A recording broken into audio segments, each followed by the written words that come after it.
آخر کار وہ لمحہ آ ہی جاتا ہے جب فرحہ کے سامنے سلمان اور مہرو کی ساری حقیقت کھل کر آ جاتی ہے۔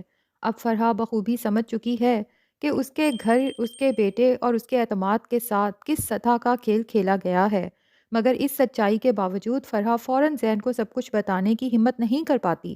وہ سوچتی ہے کہ اگر میں نے غصے یا جذبات میں آ کر زین کو مہرو کی ساری حقیقت ایک ہی جھٹکے میں بتا دی تو کہیں زین اپنے آپ کو یا مہرو کو نقصان نہ پہنچا بیٹھے۔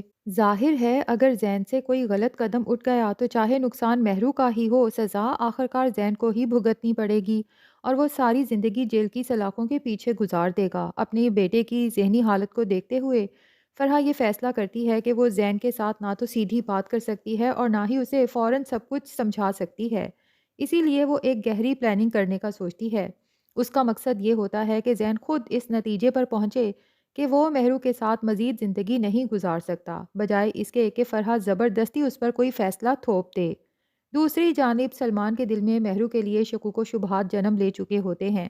سلمان اس نتیجے پر پہنچتا ہے کہ مہرو نے جان بوجھ کر اسے پراپرٹی کے جعلی پیپرز دیے، کیونکہ در حقیقت اسے سلمان پر کبھی مکمل اعتماد تھا ہی نہیں، اور ویسے بھی سلمان خود بھی جانتا ہے کہ وہ بھی تو مہرو کے ساتھ دھوکہ ہی تو کر رہا ہے، اس لیے مہرو کا بے اعتماد ہونا کوئی حیران کن بات نہیں لگتی۔ غصے اور مایوسی میں سلمان مہرو کا نمبر بلاک کر دیتا ہے، اس سے بات کرنا بھی اب اسے گوارا نہیں ہوتا، بس ایک آخری بات کہہ دیتا ہے کہ اگر تم چاہتی ہو کہ میں تم پر یقین کروں تو مجھے اس پراپرٹی کے اصل اور قانونی کاغذات لا کر دے دو۔ یہاں مہرو ایک عجیب کشمکش میں پھنس جاتی ہے، کیونکہ اب شاید اسے واقعی سلمان سے سچی محبت ہو چکی ہے اور وہ کسی بھی صورت اسے کھونا نہیں چاہتی۔ مہرو کو جب کوئی راستہ سمجھ نہیں آتا تو وہ ایک بار پھر اپنی ماں عالیہ کو استعمال کرنے کا فیصلہ کرتی ہے۔ روتے ہوئے عالیہ کو فون کرتی ہے اور خود کو مظلوم بنا کر کہتی ہے کہ آپ کی دوست فرحہ نے میرے ساتھ بہت بڑا فراڈ کیا ہے۔ بظاہر تو گھر میرے نام کر دیا، مگر جو کاغذات مجھے دیے گئے ہیں وہ سب جعلی نکلے ہیں۔ عالیہ یہ سن کر حیران رہ جاتی ہے کہ مہرو کو یہ بات اتنی جلدی کیسے معلوم ہوئی، مگر مہرو بڑی ہوشیاری سے اس سوال کو ٹال دیتی ہے، کیونکہ وہ جانتی ہے کہ اگر اس نے سلمان کا ذکر کر دیا تو اس کی ماں بھی اس کا ساتھ نہیں دے گی۔ اسی دوران مہرو آئندہ کی پلاننگ میں مصروف ہوتی ہے۔ وہ باہر بیٹھی ہوتی ہے کہ فرحہ اس کے پاس آ جاتی ہے اور نرمی سے کہتی ہے کہ مہرو، تمہاری حالت مجھے کچھ ٹھیک نہیں لگ رہی، کیوں نہ کل ہم دونوں تمہاری ہی گائناکولوجسٹ کے پاس چلیں تاکہ مجھے بھی تسلی ہو جائے کہ تم اور بچہ دونوں ٹھیک ہیں۔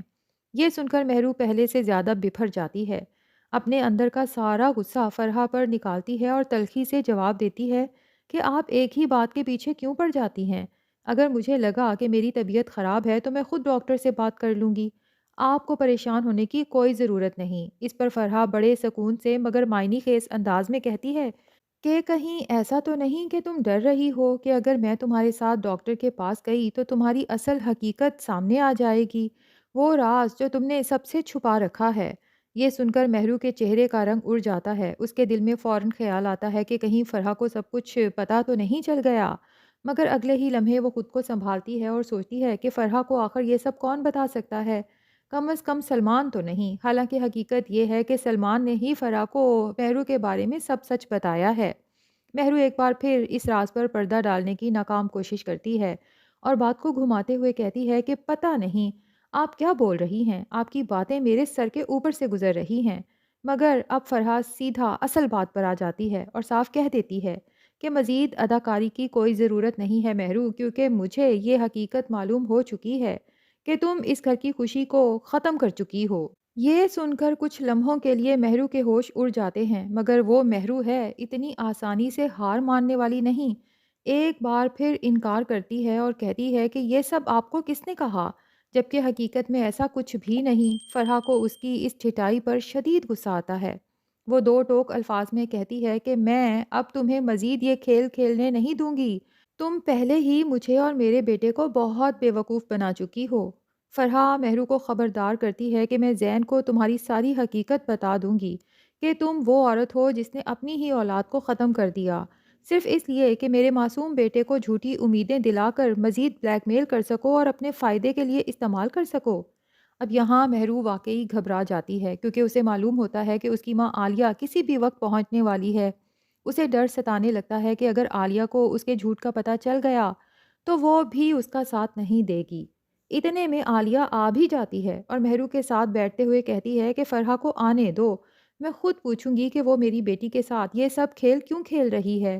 جیسے ہی فرحہ ڈرائنگ روم میں آتی ہے، عالیہ اس پر برس پڑتی ہے کہ جب تم رشتہ لینے آئی تھیں تو بڑے وعدے کیے تھے کہ میری بیٹی کو شہزادیوں کی طرح رکھو گی اور اس کی کوئی بھی خواہش رد نہیں کرو گی، اور اب میری بیٹی کو دھوکہ دیا جا رہا ہے۔ گھر اس کے نام کرنے کا کہہ کر تم نے اسے جعلی کاغذات تھما دیے۔ اس پر فرحہ ایک اور بم پھوڑ دیتی ہے اور ماں بیٹی دونوں کے سامنے کہتی ہے کہ مجھے شادی سے پہلے یہ معلوم نہیں تھا نا کہ تمہاری بیٹی کا سلمان کے ساتھ افیئر چل رہا ہے۔ یہ سن کر مہرو کے قدموں تلے سے زمین نکل جاتی ہے کہ یہ بات آخر فرحہ کو کیسے معلوم ہوئی۔ اس کے ذہن میں فوراً گھر کی ملازمہ نسرین آتی ہے کہ یقیناً اسی نے یہ راز فاش کیا ہوگا، حالانکہ میں نے اور سلمان نے اسے کتنے پیسے دیے تھے خاموش رہنے کے لیے۔ جبکہ عالیہ فوراً بات سنبھالنے کے لیے حسب عادت جھوٹ کا سہارا لیتی ہے اور کہتی ہے کہ میری بیٹی خوبصورت ہے، اس کے پیچھے رشتوں کی کمی نہیں تھی، اگر سلمان اس کے پیچھے پڑا تھا تو اس میں میری بیٹی کا کیا قصور؟ فرحہ فوراً وضاحت کرتی ہے کہ تمہاری معصوم بیٹی آج بھی سلمان کے ساتھ رابطے میں ہے اور میرے بیٹے کی آنکھوں میں دھول جھونک رہی ہے۔ یقین نہیں آتا تو اپنی بیٹی سے پوچھ لو۔ ساتھ ہی فرحہ عالیہ کو وہ سب کچھ بھی بتا دیتی ہے جو مہرو نے سب سے چھپا رکھا تھا، کہ اس کی پریگنینسی تو کب کی ختم ہو چکی تھی، مگر وہ اسی جھوٹ کے سہارے مجھ سے میرا گھر ہتھیانا چاہتی تھی۔ اگر میرے وکیل نے بروقت مجھے صحیح مشورہ نہ دیا ہوتا تو شاید میں اب تک اپنا گھر کھو چکی ہوتی۔ یہ سب سن کر عالیہ کے پیروں تلے سے زمین سرک جاتی ہے۔ اسے احساس ہو جاتا ہے کہ مہرو نے اس کے ساتھ بھی بہت بڑے جھوٹ بولے۔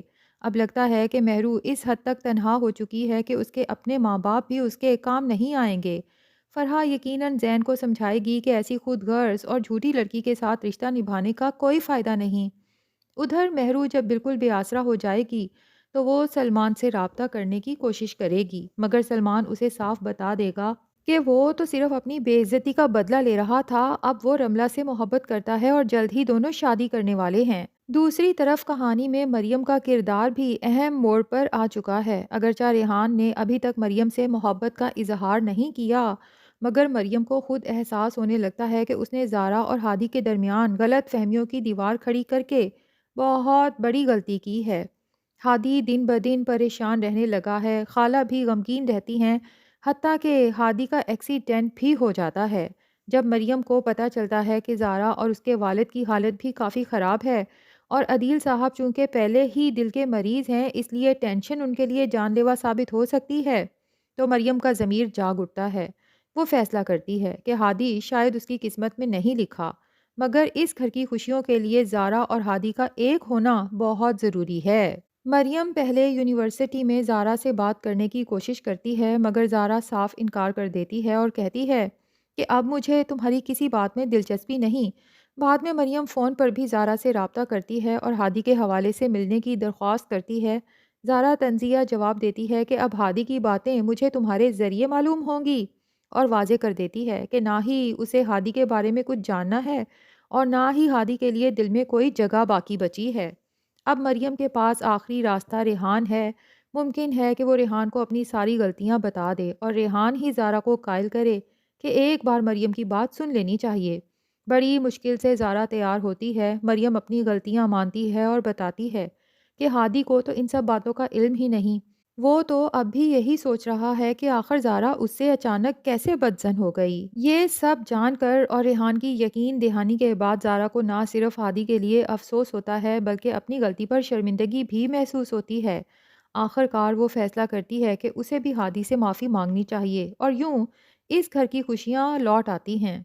اب دیکھنا یہ ہے کہ جب مہرو کو سلمان بھی ٹھکرا دے گا تو کیا وہ زین سے معافی مانگ کر اپنا رشتہ بچا پائے گی، یا زین اسے اس رشتے سے ہمیشہ کے لیے آزاد کرنے والا ہے۔ ویسے ناظرین، آپ کے خیال میں اگر مہرو سلمان کی حقیقت جاننے کے بعد زین سے معافی مانگتی ہے تو کیا زین کو معاف کر دینا چاہیے یا نہیں؟ کمنٹس میں اپنی رائے ضرور دیں۔ ریویو پسند آیا ہے تو ویڈیو کو لائک اور چینل کو سبسکرائب کرنا نہ بھولیں۔